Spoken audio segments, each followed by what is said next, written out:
Greetings, salutations, all those nice things, and welcome to lesson 6.3, which is about geometric sequences.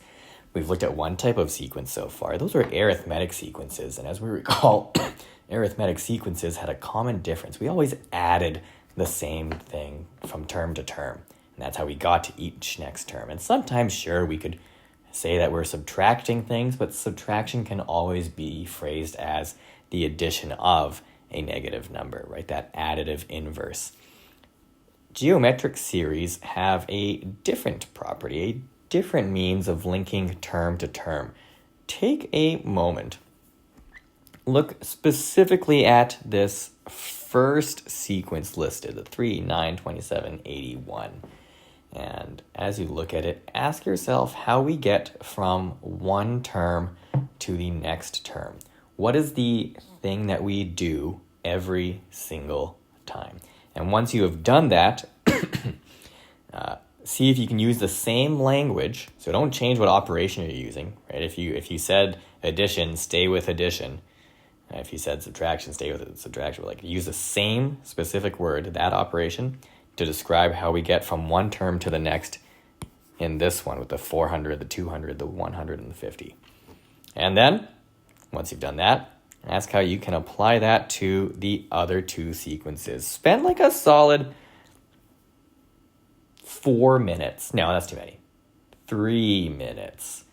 Investigating that, discussing with the people around you what you notice and how you are phrasing that pattern. So pause the video, 3 minutes, discuss, and then resume. Okay, you paused the video, you discussed, you resumed. Here we are.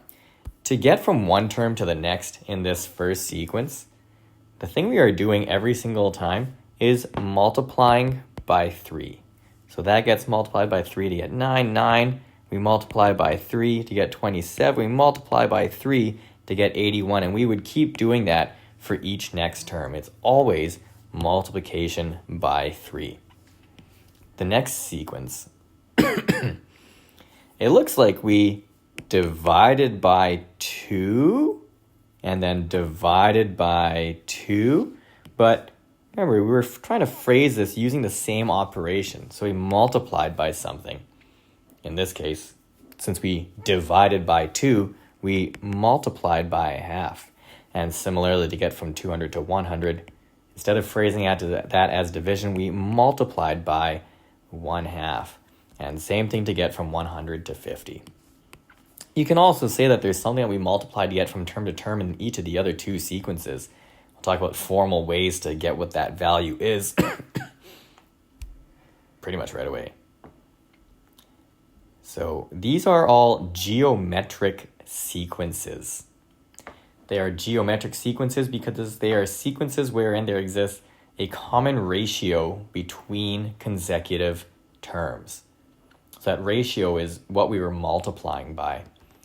It's called a ratio because as the ratio between any term and the term before, it's found as a division statement or a fraction, a rational expression.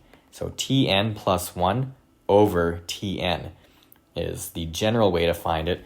You can specifically use T2 divided by T1, but any term divided by the term that's immediately before it. You can take the 5th term divided by the 4th term. You could take the 9th term divided by the 8th term. You could take the 3rd term divided by the 2nd term, and you will get that common ratio. And again, to get from one value to the next, from one term to the next, we multiply by that common ratio. So if we take term 1 and we multiply it by this common ratio r, we'll get term 2. It always gets you the immediate next term. What term do we get if we multiply term 1 by r 3 times? Well, let's lay this out a real long way first. We've got the first term. If we multiply that by r once, we're going to get the second term. Okay. We're going to multiply by r again. Well, term 2 times the common ratio is the third term. And this said we had to multiply by r 3 times. So we'll multiply by r one more time. Term 3 times r is term 4. So we happen to get term 4. That's the answer there. We did do this kind of a longer way, and that's how we introduced ourselves to jumping term to term when we did arithmetic sequences as well.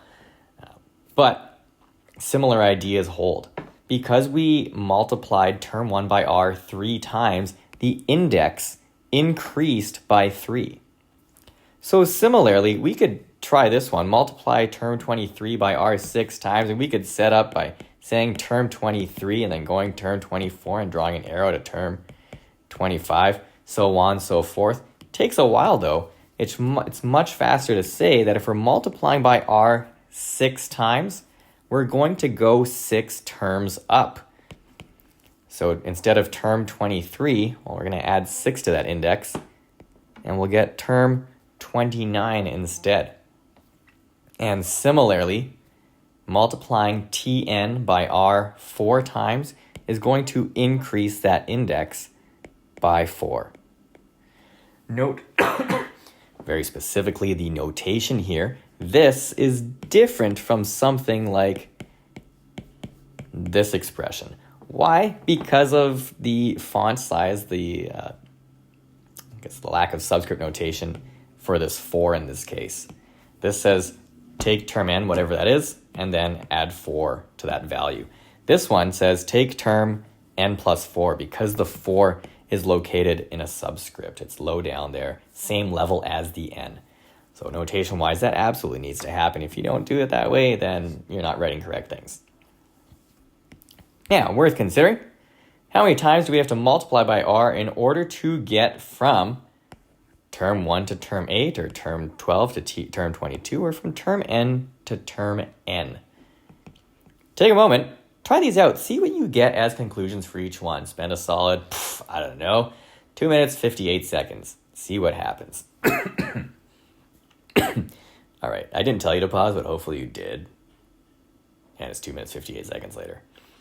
You can do this a very long way, right? You can write term 1, term 2, term 3, term 4, term 5, and keep going, and then count how many times you have to jump from term to term. But that's time consuming, that takes a while. It's much faster for us to notice that to get from term 1 to term 8, we're going to have to multiply by the ratio 8 minus 1 times. 1 for each value of the difference between the indices. So this is 7 times.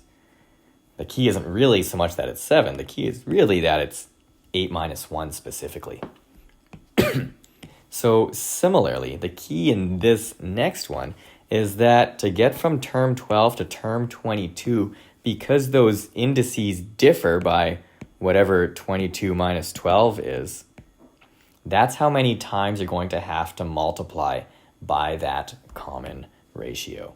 So in this case, 10 times. And that idea carries forward into this one where we go from term m to term n. So first example, we said 8 minus 1, the second value minus the second index minus the first index. Second one, we said 22 minus 12, second index minus first index. So second index minus first index here is n minus m. Based on that, we can have a formula to link any term to any other term based on the ratio and that difference in indices. So this idea there says that to get from one term to the other term, to get from Tm to Tn, we have to multiply by the common ratio n minus m times. Therefore, putting this as a statement, we say we get term n by taking term m and multiplying by the ratio how many times? N minus m times. And if you want to multiply by something multiple times, you write that as a power. So multiplying by r, n minus m times means this. Order of operations wise, this n minus m would have to get evaluated first. That would be applied to r and then multiplied by whatever tm is. Remember, you're not going to take tm times r first and then to this exponent. That's not how the order of operations works. Please don't do that. It is bad, especially for a grade 11 level. So that's that business. So this is a general formula. It links term m and term n. The formula that you'll get on formula sheets for quizzes, tests, exams, all that jazz, is based on term, whoopsie daisies, on term 1. So we can modify this formula by just replacing all the m's with 1 so that we say term n is term 1 times r to the power of n minus 1. Again, I just took all the m's and turned them into 1s. Right? It's just a substitution there. That's what happened. And again, this is the formula that you get on formula sheets. So, you can use either formula if you want. Like if you throw this top one into your head brain, then feel free to use it anytime you need it. Otherwise, the first one's always available to you. You should also be able to defend how we came across this formula, showing evidence as is shown on the previous page, how this all comes to be, and that kind of development. Here's some examples. Let's determine the value of the 12th term in this particular sequence. So 3, 6, 12, 24. There's some things we know. We know that 3 is term 1. We know that 6 is term 2. We know that 12 is term 3. We know 24 is term 4. So if I lay out the information we have, term 1 is 3. N is 12 because we need the 12th term here. So T12, I don't know yet. I don't have that. But the ratio is any term divided by the term before it. So you can take 24 and divide by 12. You can take 12, divide by 6. You can take 6 and divide by 3, whichever one you want. But you do need to show how you got it. It's not so much what the value is, but how you got that value. So we state that r is 6 over 3, which tells us that r is, r, but it's 2. Now we have enough information to put this all together. So we're going to use that formula above. Tn is equal to T1 times r to the n minus 1. That's what we're going to sub into. Term 12 is 3 times, r is 2, and that's to the power of n minus 1. N minus 1 is 12 minus 1. At this point, this is a calculator exercise. When you substitute this in, be very careful that this whole exponent is applied to the 2. If you don't put brackets around here, you're probably going to end up with something like 2 to the 12 minus 1. What you should be seeing in your calculator, if you use your exponent button, which might be something that might show something like that, you'll see that, and then in brackets 12 minus 1. But like that has to be all together. If you want, you can just say 12 minus 1 is 11. Go from there. That also works. And just find 3 times 2 to the power of 11. That's okay. But you do need to make sure that 12 minus 1 is all grouped together. Also remember, don't try to shortcut this by saying, oh, 3 times 2 is 6, so I'm taking 6 to the 11, because that's a whole lot of wrong. You need to know your order of operations. So exponents have to happen before multiplication. Anyways, I digress. The answer here, according to my calculating device, is 6,144. And I can do all sorts of checks there. I could check to make sure I actually got a multiple of 3 since everything else was a multiple of 3. But I'm going to just trust my answer. That's that. Take a moment, try the next two that are on this page.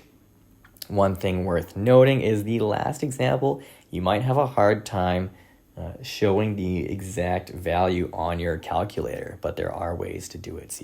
Play around with it, see what you can do, and like take 5 minutes, try these next two examples, resume video. All right, well, welcome back. I'm going to rip through these examples. Here I know that the term 1 is 6,561. I know n is 10. I know T10 is... I know that it's unknown, I suppose. And then R. The value of the ratio is any term divided by the term before it. So I'm going to take 2187 and divide by 6561. Keep things as a fraction in your calculator. According to my calculator, this is 1/3 exact value. So, jumping to formula, Tn is T1 times R to the n minus 1. So term 10 is 6,561 times this ratio to the power of 10 minus 1. And plugging that into calculator, being very careful about brackets around this entire base, brackets around this exponent, all that coming together. And I believe I'm getting a value of 1/3. If you all got stuck on that one a bit, then maybe take the next couple minutes to try the next one to see what you get, and then resume. But otherwise, in I go. Term 1 here, I'm mostly certain. 15625 over 512. So we knew that. We also know n is 17. Term 17? I don't know. That's kind of what we have to find. So what's the ratio? Any term divided by the term before it.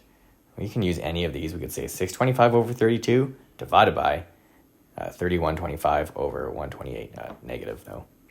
Or we can do this one divided by that one. Follow your heart. I'm going to go with the one with fewer digits involved. So I'm going to take 625 over 32. I'm going to divide that by negative 3125 over 128.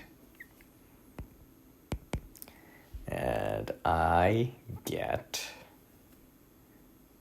negative 4 over 5. So that's that part done. The rest of it comes from formula. The nth term is what we get when we take the first term, multiply by r, n minus 1 times. So the 17th term is, I'm going to need a little bit more space here.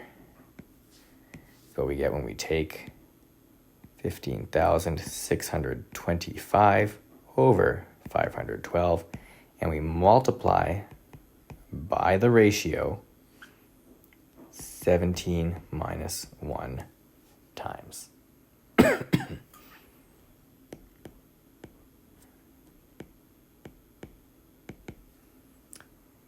Well, there are, again, definitely ways for you to play around with this and see what you get. But it is going to be tough for your calculator to actually display this all in one shot.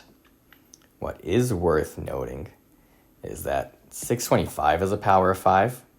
And since we divided by 5 as we went term to term, 3125 and 15,625, those are all powers of 5 as well. Similarly, bottom, these are all powers of 2. So we can express them as such. Really, this term 17 is 15,625, so that's 5 to the power of something. You can just start playing around with numbers in your calculator, just sample, see what value you get. 5 to the power of 1, 5 to the power of 2, 5 to the power of 20. What works? Turns out it's 5 to the power of 6. And then bottom 512 is 2 to the power of 9. That's getting multiplied by numerator here. Well, hang on, negative. Numerator is 2 squared, and that's to the power of 16. So really, this is 2 to the power of 32. And bottom is 5 to the power of 17. Close that bracket.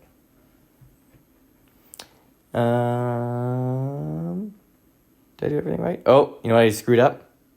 This right here. Zut. I mean, I can erase it and everything.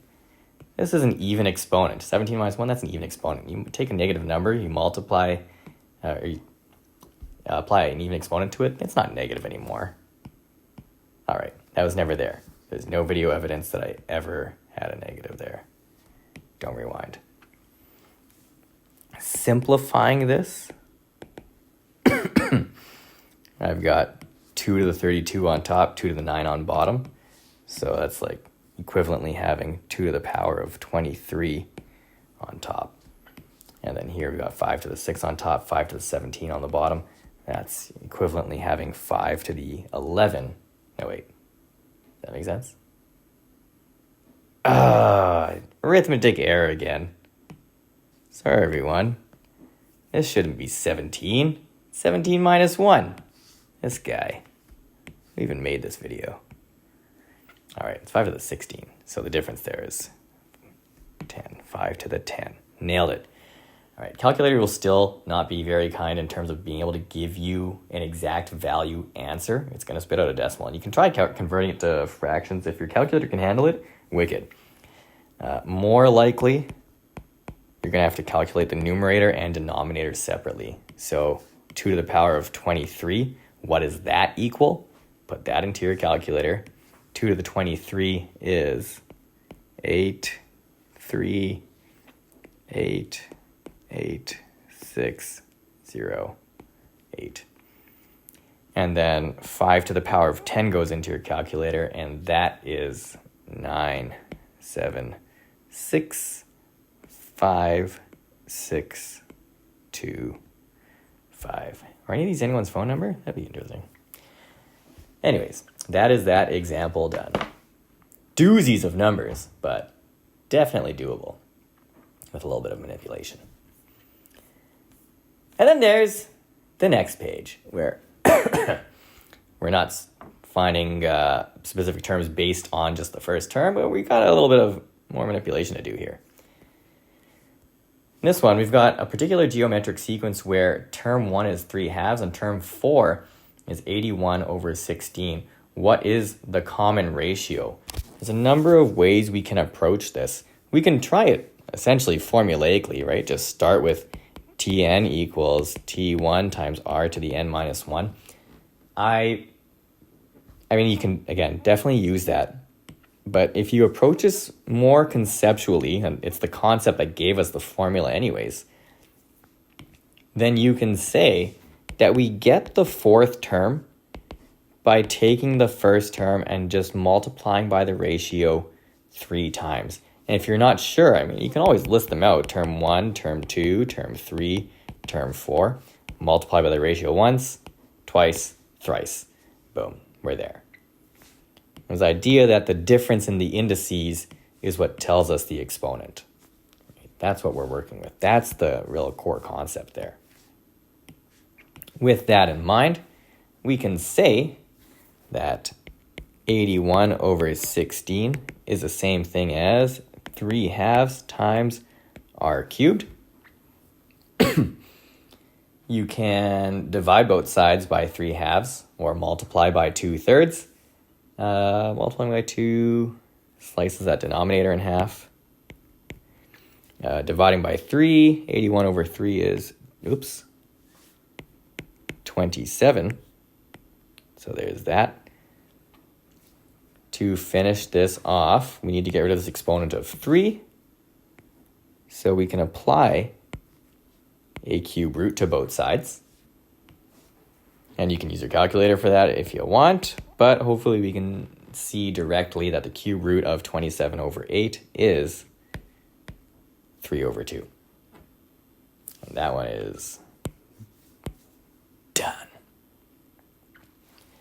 This kind of idea of finding the ratio based on two given terms, whatever those terms happens to be, is what's used in the other two examples. Despite not having been given a full demo for those examples yet, I do challenge you to see what you can do, see what you can find. If you're given that the third and ninth terms of a geometric sequence are these, what is the first term? Well, see if you can find what the ratio is first. And if you can find what the ratio is, then you can find that first term. Pause this video for a solid, I don't know, I was going to say 7, but maybe 6. 6 minutes? Give these questions a go. After 6 minutes, resume video wherever you're at and compare your answers to whatever's in here. Well, you paused, you resumed, here we are. I know that term 3 is 1/2. I know term 9 is 32. Mainly this word respectively, like in that order. If you've never seen the word respectively before, that's what it means, like in the order presented. The third term, the third and the ninth, the third first, the ninth first, the second. So the third first, the ninth second. There's that word respectively in use. We need the ratio. And conceptually, I would say that the ninth term is what we get when we take the third term and multiply by the ratio 6 times. So 32 is 1/2 times r to the 6. Multiplying both sides by 2. Not dividing by 2. We're already dividing by 2. Don't divide by 2 to get rid of that. Multiply by 2. 64 is r to the 6. We are going to take the 6th root here, but let's be careful in what we show. There's actually 2 possibilities, and we noted that with even indices, right? Like if we had something like r squared equals 9, well then r could equal 3 or could equal -3, and we need to state both as possibilities. So similarly for this, because of that even exponent, because we're going to be applying an even indexed root, we do need to say that it's plus or minus right there. If you're going to write any of this, that stuff in pink, this has to be included. If it's not, you are committing an error. Moving from this, we're going to find a 6th root. Your calculator, somewhere near the square root button, you might have like an x root y button, or it might be phrased as y root x, which just means you'll probably have to type the index first, and then this button, and then the radicand.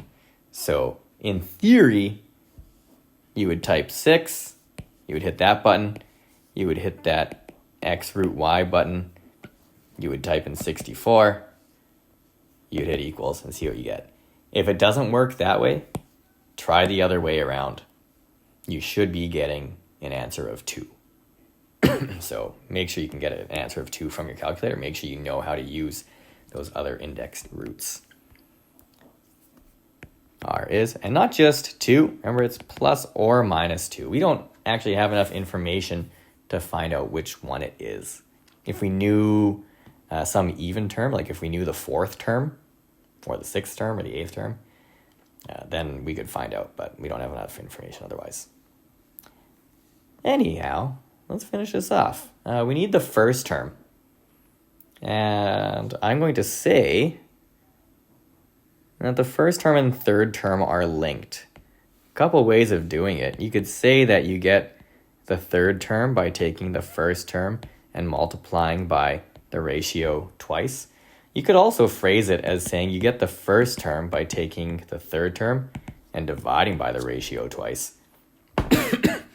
However you choose to think of it is up to you. Both of these are conceptual ideas, right? They're not just direct formulas, and I think they show your thinking a bit better. Anyhow, I'm going to go with this one because it's probably more common for what we use. I know it does involve an extra step then, but that's okay. We can deal with it. The third term is what we get when we take the first term and multiply by the ratio twice, which means that 1/2 is T1 times, well, the square of positive 2 and the square of negative 2 are both the same thing. They're both 4. So dividing both sides by 4, term 1 is 1/8. This one is done. So last one. Last one. The second and fifth terms are negative 12 and 324. Term 2 is negative 12. Term 5 is 324. And I can say something like, well, the fifth term is the second term times the ratio 3 times. Remembering again, that difference in indices tells us that exponent. So 324 is equal to negative 12 times r cubed. If we divide both sides by negative 12, we get negative 27 is r cubed. We're going to take, the cube root of both sides. We're not putting a plus or minus in this case because the index is odd.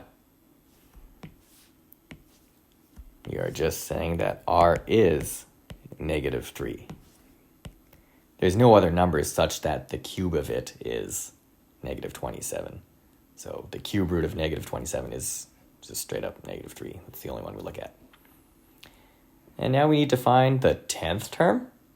Again, a few ways we can do it. We can link the second term to the 10th term. We can link the fifth term to the 10th term. If you want, you could find the first term first and then use that to find term 10. That's a lot of extra steps though. And this is, what? It's not a ton of marks. 2? Yeah, that's not a ton. So, here we go. I'm going to say that term 10 is what I get when I take the fifth term and multiply by the ratio 5 times. So term 10 is what I get when I take the fifth term and multiply by the ratio 5 times. And according to my calculator, that gives me negative 78,732. And that's that. That is geometric sequences. Try the worksheets. They're going to be wicked. And yeah.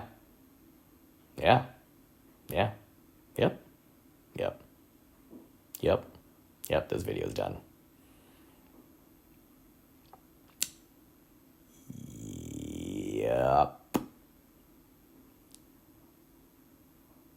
Yep.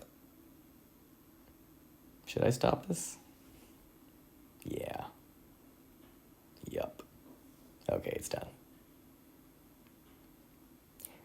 Actually, now that I think about it,